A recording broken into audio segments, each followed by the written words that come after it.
Olá, tudo bem? Boa tarde, bom dia, boa noite para vocês aí que estão nos assistindo, né? Vamos falar aí a parte de eletricidade um dos circuitos resistivos. O que são os circuitos resistivos? Né? Circuitos elétricos. Então vamos lá.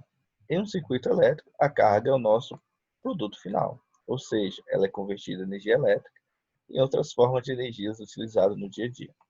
Então, de forma geral, nós vamos ter uma fonte geradora, uma fonte de energia geradora dessa carga, ó, dessa energia. Essa energia necessariamente vai precisar o quê? De condutores para ser transportada até a minha carga. E aí, normalmente, dentro da minha residência, assim, eu tenho o quê? Dispositivos de proteção, como disjuntores, fusíveis, né? Alguma coisinha do tipo. E controladores, como interruptor, ali, né? Por exemplo, interruptor de luz, alguma coisa assim.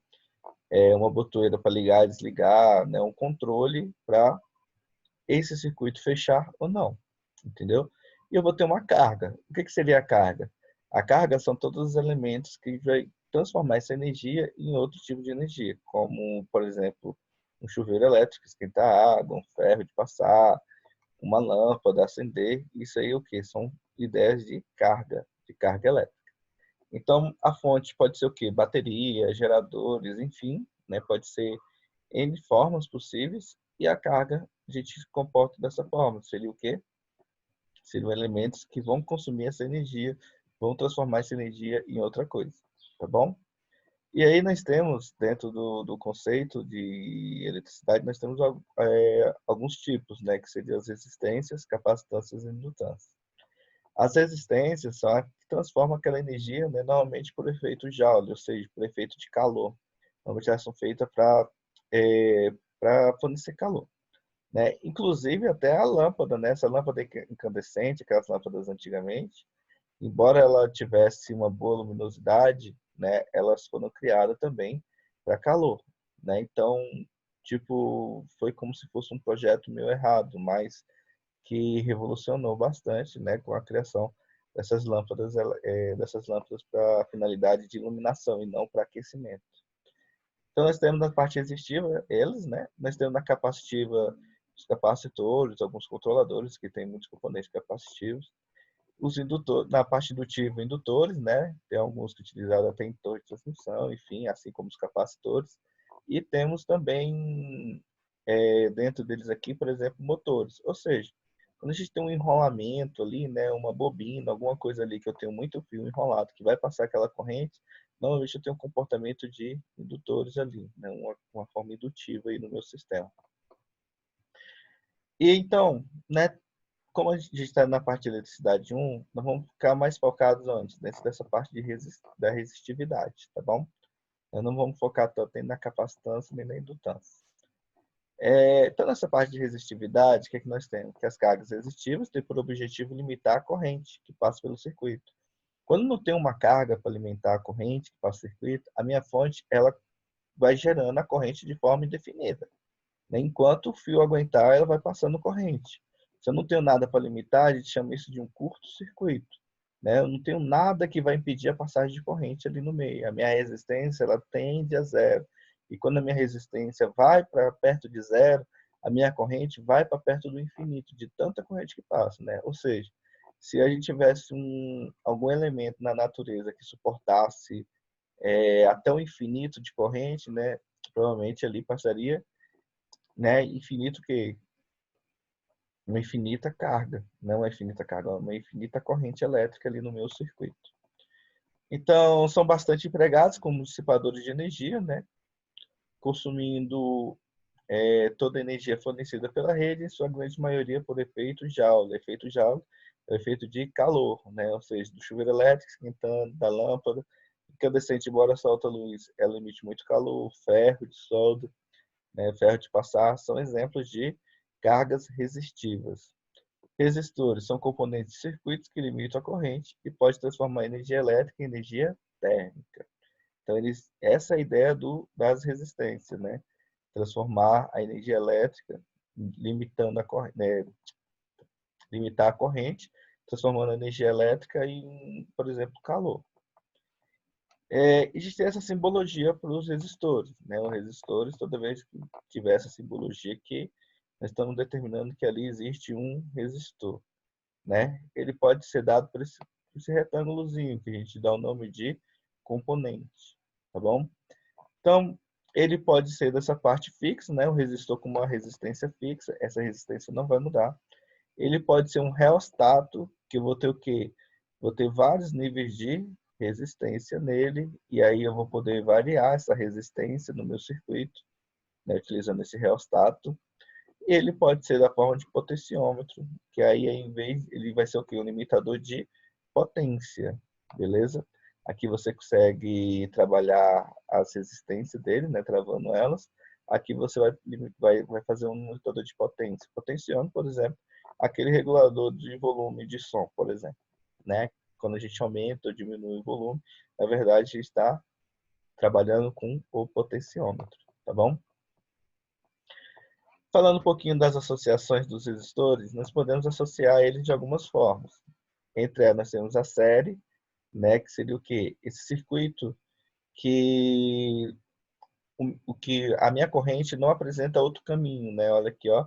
Se a minha corrente entrou aqui, ela necessariamente tem que sair aqui e não tem nenhum outro caminho para ela percorrer.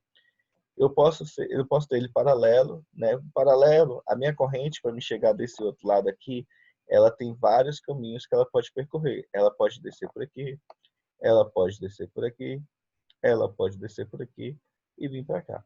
Então, quando eu tenho possibilidades, né, tipo outros caminhos que ela pode percorrer, o circuito está em paralelo. Quando a minha corrente ela tem que entrar de um lado, não tem jeito de passar para o outro, né? Por exemplo, não tem jeito de passar de R1 para R3 sem passar por R2. Nesse caso, as minhas resistências elas estão em série, tá bom? E temos um outro circuito que a gente conhece como misto. Nesse circuito misto, vamos ter tanto resistências em paralelo quanto resistências em série. Se você observar, essa resistência aqui, ela está em série com esse conjunto aqui de resistências. Tá vendo?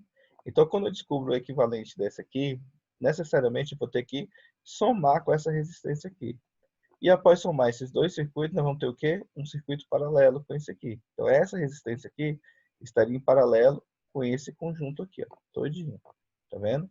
A minha corrente, ela poderia ter descido, como ela poderia ter seguido. Tá bom? Então, continuando.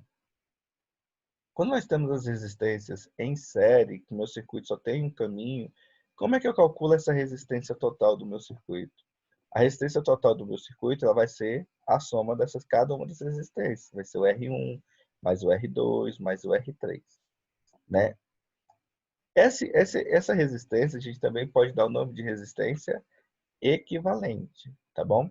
Se minhas resistências forem iguais, eu vou contar quantas resistências são e multiplicar pelo valor dela, né? Por exemplo, eu tenho aqui, vamos supor, 10 resistências de 1 ohm. Então vai ser o quê? O N vai ser igual a 10, porque eu tenho 10 resistências. 1, 2, 3, 10. E o Rzinho vai valer 1, porque eu tenho 1 ohm só de resistência. Então 10 vezes 1, 1. Ou 10, né? Então a resistência equivalente vai ser de 10 ohms. Quando o meu circuito está em paralelo, que eu tenho mais de um caminho para seguir, né? A associação dessas resistências, ela sempre será o quê? Menor que o valor da resistência utilizada. Ou seja, se eu tiver resistência aqui com valores maiores, por exemplo, de 10, 10, 10, né? Ou 10, 20, 30, enfim, essa resistência equivalente vai ter um valor menor do que essa resistência que a gente vai utilizar nos caminhos que eles vão percorrer, né? Então, quando a gente faz uma associação em paralelo, né? Como é que a gente trabalha? A resistência equivalente ela é dada pelo inverso da soma das resistências, tá vendo? 1 sobre R1, mais 1 sobre R2, mais 1 sobre R3, enfim, indefinidamente, né? E quando a gente tem, por exemplo, associação, a gente pode associar de 2 em 2.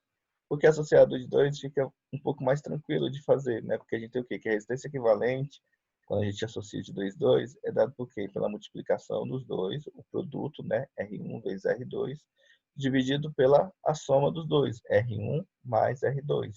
A gente chama isso aqui de produto pela soma. Então, R1 vezes R2, R1 mais R2. Mas se todos os meus resistores forem iguais, né, tiver todos os resistores iguais, como é que eu descubro a minha resistência equivalente? Eu vou pegar a unidade, né, o valor da unidade do resistor, por exemplo, se o resistor valer 1 ohm, então vai ficar aqui, no R igual a 1. E o N é a quantidade de resistores, né? Se eu tiver 10 resistores, o meu N vai ser 10. Então, 1 dividido por 10, aí a minha resistência equivalente vai ser igual a 0,1 ohm, entendeu? Ou seja, ela é bem menor do que aquela resistência unitária que passa ali. Então, quanto mais resistores eu tiver em paralelo, menor vai ser a minha resistência equivalente. Quanto mais resistor eu tiver em série, maior será a minha resistência equivalente. Coloca isso na cabeça de vocês. Quando eu tiver um circuito misto, como é que eu vou trabalhar? Eu vou associando ele, vou fazendo a soma das resistências em séries, bonitinho antes. Depois que eu fiz as séries, vou fazendo as em paralelo. Por exemplo, R1 vai ser o quê? Vai ser a resistência equivalente de R1 com esses dois aqui, vai ser o quê? Eu vou fazer a soma, né? A resistência equivalente vai ser R2 mais R5. E aí, desse conjunto aqui, eu vou fazer com R1. Então, vai ser R1 vezes o valor que vai dar aqui, dividido por R1 mais o valor que vai dar aqui. Aí, esse circuito, junto com esse, vai ficar um circuito em série. Beleza? Eu vou transformar essas três resistências em uma. Com essa resistência em uma, olha, observe o que vai acontecer. Todas as outras resistências vão ficar em série. Então, eu vou poder somar um R7 com R6, com o resultado dele, com R3, com R4, com Rn. Porque vão ficar todas em série. Né? O meu circuito só vai ter um caminho para fazer. Tá bom, gente? Essa era a ideia que eu tinha que passar para vocês aí sobre circuitos. Eu vou colocar alguns exercícios para vocês e eu espero que vocês façam aí para consolidar o conhecimento. Abraço.